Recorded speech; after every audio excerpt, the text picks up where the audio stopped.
Men uchun duo qiling shayxim. Rabbimga nima deng? Oysha meni sevsin shayxim. Oysha seni sevishini juda xohlaysanmi? Juda. Ana ol.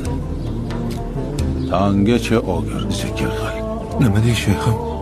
Oysha deb sevganingni ismini ayt. Tonggacha bizni chillaxonada Oysha zikrini qil. Alloh asrasin shayxim, Oysha xudo emas-ku.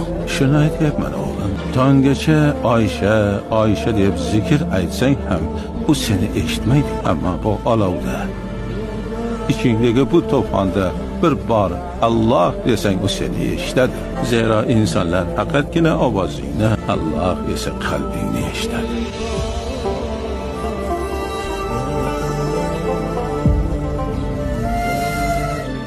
İnson soqillikni o'ziga o'xshaganda topar ekan. Bular ham oshiq.